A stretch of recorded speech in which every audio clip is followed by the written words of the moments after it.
Okay, here we are, back to finish out the story Orphan Train Riders, Irish Strong William, up to Chapter 5. So our main character, William, is on his way on the orphan train with Mr. McCully, and he's headed to Indiana. When it was time to go to sleep, they pulled off their still damp clothes and slid between the covers of their Pullman car beds in their underclothes. Their outfits were hung to dry, so they would be wearable in the morning. I bet Mr. McCully is sad now that he paraded us through the streets to the train stations in our new uniforms. William overheard another child whisper. One look over at Mr. McCully, and William decided sleep was a better option than talking nasty about the man in charge, especially since he had been nothing but nice to William. He closed his eyes tight and tried to forget all of the events of the day. He dreamed of a ship rocking and tossing. In the waves, a great storm was crashing down on the ship. In the dream, William, his da, and his brother Hugh were up on the main deck. They were trying to stand despite the rain and wind. Suddenly, lightning flashed, and William fell to the deck. He looked up in time to see his father and Hugh being pitched overboard. "No!" he yelled and awoke. Sitting straight up in his seat, he started crying, looking around the train for a familiar face. His heart was racing, and his tears were streaming down his face. "No, no, no!" he cried into his hands. "They're gone!" He felt a gentle hand on his shoulder, and then the warmth of someone sitting next to him. "Shh, it's all right," the man's voice soothed. It sounded almost like his father. "Everyone leaves me," William cried. "First my mom and sister, and then Don, Hugh, and now Shane is gone too. I will always be alone." "No, that's not true," the man who William now recognized as Mr. McCully soothed. "In a few hours, we'll be pulling into Indiana, where many wonderful people are waiting to add you and the rest of these children into their families. Come now, William. Irish strong." William sniffed and rubbed the back of his hand across his fair face, wiping away the tears. He half listened as Mr. McCully continued to talk about Indiana and what his new life would be like. At some point, he must have fallen back to sleep, because the next thing he remembered was a child's voice shouting, "We're here!" Chapter 6. The first thing William noticed about Indiana was that it was not raining. He didn't have time to see much else, because the inside of the train car was a flurry of activity. Children were feverishly putting on their clothes, which had thankfully dried in the while they slept. Chaperones were tidying hair and giving instructions. After many wild minutes, the group exited the train car and walked down the city street to a large building with colorful signs. William heard another child say that it was an opera house where movies were shown. William had never heard of such a thing and was eager to see what was inside. He bustled in through the doorway, but then was stopped cold when he saw the crowd of people. Mr. McCully stepped up next to him, took his hand, and walked him in the rest of the way. He stood William next to the other children his age. He saw that everyone looked a little nervous, and for some reason that made him feel a little better.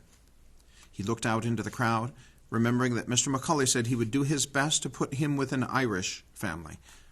He tried to find a group of people with red hair or lots of freckles like Shane. He tried to find a tall man with thick dark hair like his da. He listened for a voice that sounded like his mom, but there were so many people, and nothing stuck out. He didn't get to pick them out anyway. It was the other way around. He did his best to stand still as Mr. McCully talked to the people, telling them how the process worked. "Now, if you find a child you'd like to adopt, please bring them to me, and we can start on the necessary paperwork. Remember, if you are choosing to take home a child, you are agreeing to care for him or her as you would your own children, making them truly a part of your family. This includes sending them to school and taking them to church. Now, before we begin, are there any Irish families present?" William searched the crowd again, his eyes sweeping the crowd, looking for a hand up, but he saw none. "Sorry, lad, I tried," Mr. McCully said as he patted him on the shoulder and then stepped off the stage. There was a general rush to the front of the movie theater, everyone anxious to have the first pick. Mr. McCully stopped the herd from crushing the children and made them get into an orderly line. Then he went to the back and waited.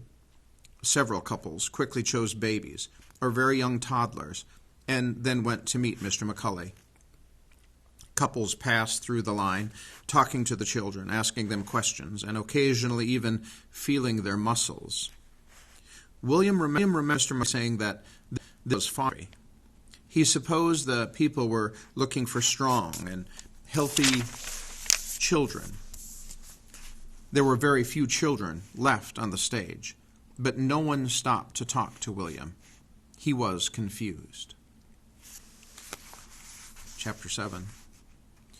"No one wants you," the boy next to him leaned over to say in a nasty whisper, "because you are Irish. Mr. McCully was trying to help you, but really he marked you as damaged goods. These people here don't like the Irish." What do you mean?" William asked. "Well, you all came to America when your potatoes died, right?" the boy asked, and William nodded. "So you came here to America, poor and starving. How are you supposed to make their country better? They think you made it worse. They wish you would just go back to where you came from." "How do you know this?" William challenged. "My father used to talk about it all the time. Irishmen stole his job as a canal builder. My father hates the Irish, and so do I," the boy explained. He faced forward and refused to say another word to William. "May the cat eat you, and the devil eat the cat," William cursed at the boy. William felt his face redden and his eyes fill with tears. How could Mr. McCully and Officer Sullivan not tell him this? How could they put him up here like a fool, hoping somebody would take him? After what felt like hours, William was the only one left on the stage, and there was no one left in the auditorium looking for children. At some point, he had sat down, while Mr. McCully finished paperwork with all of the adopting couples. Finally, he was finished and walked over to William. He sat down next to him on the stage with a heavy sigh. "My da always said a good run is better than a bad stand," William said bravely to the older man. "I would agree, but my da always said a good laugh and a long sleep are the best cures in the. What do you say we get out of here and get some dinner on our way back to New York? I know a great pub a few hours from here," Mr. McCully said. "Sure," William agreed sadly. Together they left the Opera House and walked down the street to the train station. They boarded and ate bologna sandwiches on their laps to hold them over until dinner, and said very little. It was almost nightfall when they pulled into Norfolk Station. William sleepily followed Mr. McCully as they walked through town. It was quite a walk. As they neared the end of the street, William could hear lively music coming from one of the buildings. As they walked into this building, his spirits immediately lifted. It was as if he had stepped across the ocean and back into Ireland. Happy faces and clothing he recognized surrounded him on all sides. Rowdy music and Gaelic dialect flooded his ears, and deliciously familiar smells of potatoes and bread greeted him welcomely. Mr. McCully smiled broadly as he showed William to a booth seat. He chatted fondly with the serving girl, who brought them bread and something to drink. "Cheers," she said, after promising their dinner would be out shortly. "What is this place?" William asked Mr. McCully. "We are in Norfolk, Massachusetts, and this is Brandon's pub," he answered plainly. Are all of these people look Irish?" William pointed out. "Aye, they are," Mr. McCully affirmed. "But I thought that boy said no one likes us Irishmen. Why are they all here?" "Well, just because someone says something harsh doesn't mean we back down and go home. Where's the Irish strong in that? No, everyone here has heard their fair share of mean things. But the way they got through it was sticking together. They've made a nice place for Irish people here in Norfolk." William sat and thought about this while he ate his dinner. He watched the men drinking and talking. He watched the workers serving food. He watched a few people dance to the music. Everywhere he looked, there was something to bring a smile to his face. He suddenly that he could live here. "Who you got there, Macaulay?" a friendly red-headed woman asked. "Why, this here's William. He comes from our fair Ireland. He's been riding the train with me. Today we've been to Indiana and just on our way back to New York now." "Oh, I see. Well, that's beyond pale," she commented sadly. "Why's that?" asked William. "Well, I'm needing a dish boy, that's what. My Robbie's just gone off fighting in the Civil War, and I don't have enough help in this place. See over there?" she said, pointing. "That's Dana. She's a fine dishwasher, but no good at dish collecting. And that over there is my husband, Brandon. And the only thing he's good for is pouring drinks. And my other son, Colin, is always playing the bagpipes in that noisy band. And I'm busy cooking. And plus, I have an empty bed to fill, too. I wondered where I'd find a good, strong Irish lad to help me." She trailed off, pretending to think about her problem. "Oh, I could help!" William nearly shouted. "Huh, away with the fairies. You're crazy. Do you think you'd want to stay here with me and this rowdy bunch?" she teased him. "Oh, yes, ma'am. I'm a hard worker, and I know I could help." "My darling, we'd love to have you.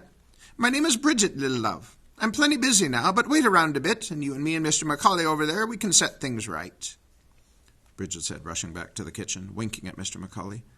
"Does she mean it? Can I really stay here?" William asked. "I promised I'd do my part and deliver you into the hands of an Irishman. Is an Irish woman good enough?" Mr. Macaulay asked seriously. "Yes, sir," William cheered. "Thank you for helping me, and I will do just as my da said. Trust in God, honor this family and my old one, and always be Irish strong." Mr. Macaulay patted him gently on the head and turned to look at the stage where the musicians were standing. Just then the band stopped for a break, and one of the members walked straight over to their table. "Evening, Mr. Macaulay," the fiddle player said, shaking Mr. Macaulay's hand. "Who is this?" he asked, looking at William. "Well, hello there, Garrett. This is William. He was a train rider, but I think I found him a home here in Norfolk," Mr. Macaulay cheerfully explained. "Is that so?" "Well, yes, I'm going to help Bridget with the dishes," William piped into the conversation excitedly. "Well, long life to you, lad. Did you know I was once a rider on the Orphan train?" Garrett asked him. "You were?" William asked, amazed. "Yep. Now scoot over and I'll tell you all about how Mr. Macaulay plucked me from the streets of New York and found me a home here in Norfolk." And the afterword. And that's what you need to know about the wrapping up of the story. August 1864. Dear William, it hardly seems possible that we've been in America just 4 months.